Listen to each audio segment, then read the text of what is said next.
Formidable, deadly animals capable of killing their prey with a single blow are actually, well, not quite what they seem at first glance.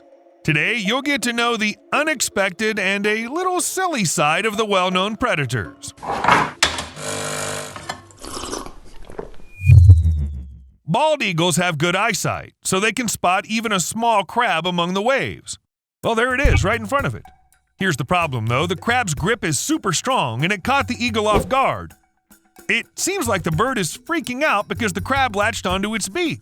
I mean, who wouldn't panic if they had a creature like that facehugger thing from the movies clinging to their face? Or maybe the crab was just struggling to break free and it accidentally poked the eagle in the eyes, scaring the bird even further. The good news for the bald eagle is that it didn't drown.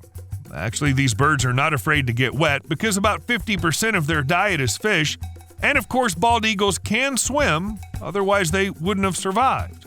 Hunting for fish, this bird swoops over the water and snatches the prey from the water with its talons. Bald eagles have the impressive ability to carry fish that weigh as much as they do. However, there are times when the catch is just too hefty. Eagles can't just let it go. Instead, they grip their prey with their talons and use their wings to paddle towards the shore. This might look a bit like a butterfly technique in action, even though it may appear amusing to see the bird skimming along the water surface. Of course, this doesn't mean that a bald eagle, after picking the wrong crab for its meal, couldn't end up drowning. However, it'd take quite a stroke of bad luck to get to that point. The yellow-lipped sea crate is a sea snake with a very strong neurotoxic venom. A single bite from this snake can be enough to kill a human or an adult eagle. Still, this snake is part of the bald eagle's regular diet.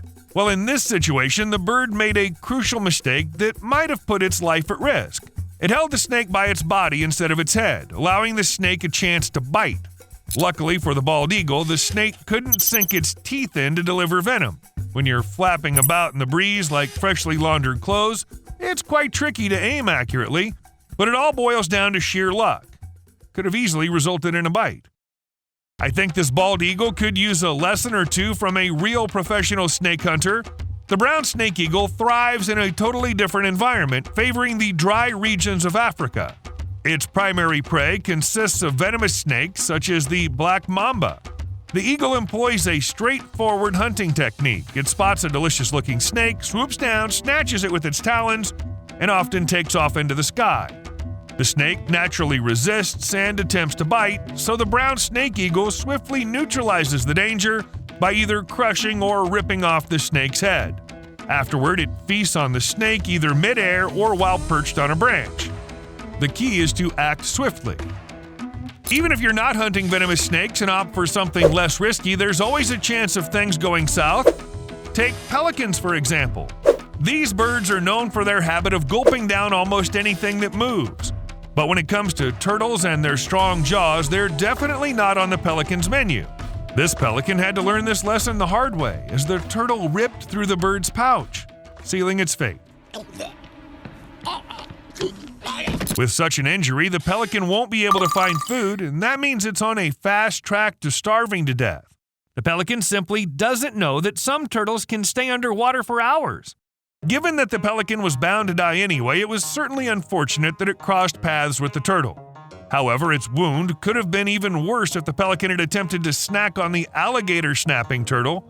When provoked, this turtle can deliver a powerful bite that could easily sever, say, a person's fingers. And what's a pelican's stretchy pouch to the bone-crushing turtle?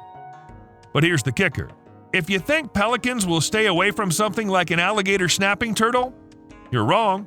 They'll view anything edible that can squeeze into their beaks as fair game. And even if it doesn't quite fit, they'll still give it a try. Dogs, capybaras, even an entire arm with the rest of the human attached. Well, you never know. What if it works? Vets have dealt with pelicans overestimating themselves a few times before, as there's a chance at fixing their injured pouches, though it'll hardly work for the pelican in this video. Goats often have a strong protective streak, usually embodied by a single goat within a herd. This goat's like the herd's guardian, looking out for everyone's safety, whether it's their own herd or even just a chicken.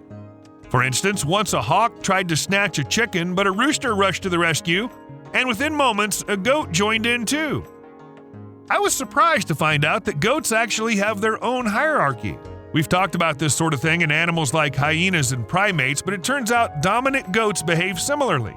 The leading females snag the coziest spots to snooze, they're first in line for feeding, and their babies automatically score high-ranking spots in the herd.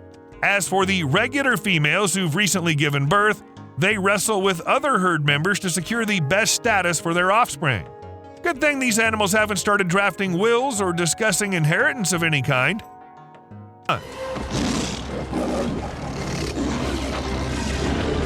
After they've had their fill, it's the turn of the rest of the pride members who aren't as high up in the social hierarchy. Giving a lower-ranking female a piece of their mind, a buffalo decided to leave. It didn't even make a run for it. It just calmly got to its feet and walked back to its herd while the lions kept on sorting out their issues. Honey badgers are known for their fearsome reputation and have become internet legends. They're like the Chuck Norris of the animal kingdom. Hit the like button if you're old enough to remember those jokes. However, honey badgers aren't actually invincible. When the cameraman started filming, one found itself in a life-or-death situation. It was being constricted by a python. Pythons are strong enough to take down even a honey badger. Luckily, some jackals showed up and distracted the snake, allowing the honey badger to escape. Then, surprisingly, the honey badger turned the tables on the python. The jackals didn't lend a helping paw, they just saw a potential meal. What followed was a lengthy tug-of-war with a poor snake with no clear winner. Perhaps it's not too far-fetched to think about jackals and honey badgers teaming up, at least in theory. You might have heard about how coyotes and badgers sometimes join forces in their hunt, which almost gives it a Disney-like vibe, if it weren't for the fact that they're both predators. Disney, as you know, tends to steer clear of unnecessary violence. Nonetheless, there's this ancient understanding among predators that they do better in pairs or even groups. According to a study in the Mammalogy Journal, they found that 90% of coyote-badger hunts featured one of each species, and in about 9% of cases there was one badger and two coyotes. In just 1% of instances, a lone badger teamed up with a trio of coyotes. The idea here is to improve the odds of one of the hunters getting lucky, even if it means the other might end up empty-handed. This kind of teamwork pays off in the long run. Predators use their strengths. Coyotes are quick and nimble, chasing prey on the ground, while badgers are experts at digging to catch prey that's hiding underground. Depending on whether the prey tries to make a run for it on the surface or hide in a burrow, one of the partners gets a meal.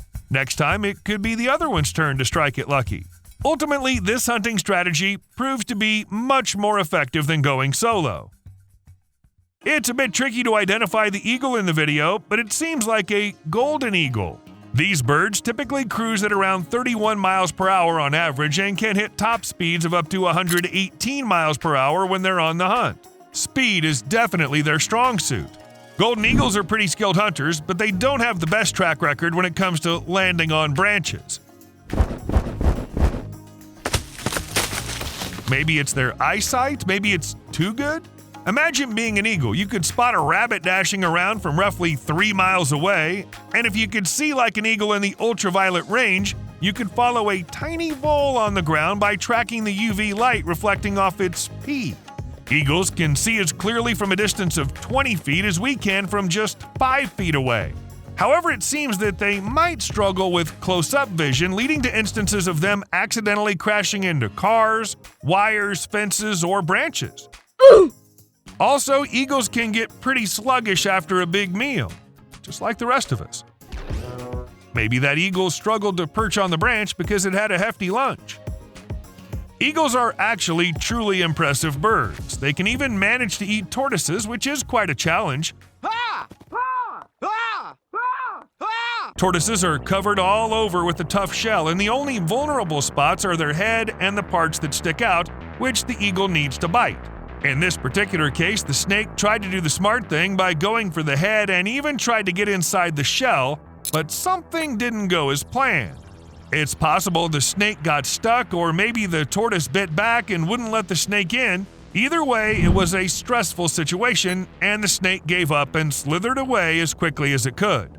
Speaking of tortoises, have you ever wondered why they can retract their heads into their shells? Most people might think it's clearly for defense, but a recent study suggests otherwise. Researchers examined the remains of ancient tortoises and discovered that they actually used to extend their necks quickly to catch prey. You get it, right? Originally, tortoises weren't trying to hide, they were on the hunt. Even animals not originally evolved for hunting can still put up a tough fight. Picture this: a wild dog facing off against a nyala. Their showdown lasted well over a minute and could have stretched even longer because the lone predator chose to go solo without its pack. That was its first mistake. The second one happened when the wild dog picked its battleground near the water. Eventually, the antelope decided to drag the wild dog into the water, forcing the predator to release its catch just to avoid drowning. In Africa, it's a common strategy for animals to take cover in water when they're in danger. For instance, buffalo often wade into bodies of water to escape from lions. However, it's important to be cautious about where you choose to hide, as you could end up swimming right into another predator or even stumble upon a hungry hippo. Despite their reputation as herbivores, hippos won't hesitate to chow down on any nearby prey. Speaking of lions, it's fascinating how these big cats are natural tree climbers, though they often struggle when it's time to come back down. Just picture this: a lion climbing up a tree only to get stuck like a typical house cat, only 5 times bigger. Cats are naturally built for moving forward and upward thanks to their anatomy. Their curved claws are ideal for climbing up different surfaces. However, when it comes to descending, these claws aren't of much help, and cats find it a bit tricky to coordinate their front and back legs. So after they've climbed up somewhere, cats often choose to leap down.